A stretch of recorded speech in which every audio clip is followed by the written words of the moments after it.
比较厚嘛，然后我们还要把它擀开来。哦，接下来这一步就是把咱们这个提前做好的半成品擀开。啊。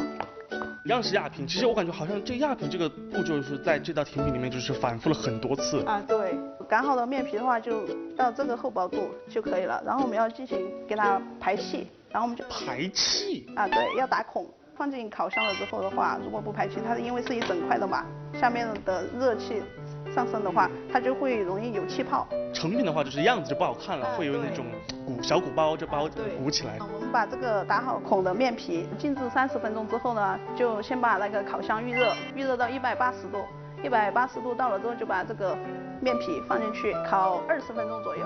这个是提前烤好的成品。对，这是提前烤好的成品，就是这个样子的。哦，就是它的起酥就是非常的明显了，而且它从侧面看上去的话，整个层次的话就是比刚才整个面饼的话更加显眼了一点。啊，比较蓬松了，然后它就层次完全就起来了。我们现在开始制作成品，制作成品的拿破仑，然后需要的就是这个黄油忌廉，它起到一个粘贴的作用。粘贴哦，对，它多层的话就需要粘在一起，需要东西来固定。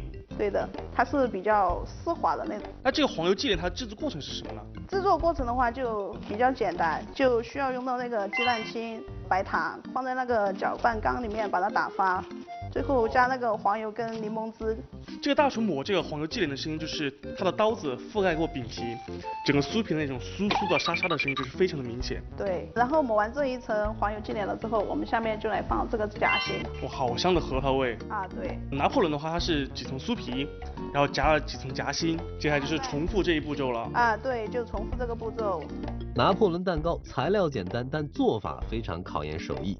松脆的酥皮加上幼滑的黄油忌廉，一层酥皮抹一层黄油忌廉，一层薄脆夹心儿，一层又一层，直至3层酥皮完美重叠。酥皮保持干爽，又不能影响香脆口感。哇，这一刀下去的话，我感觉好像就是听到了非常多层的那种层次感很丰富的声音，就是一是薄脆的声音，对，还有夹心的。然后我们现在就用到这个酥皮碎。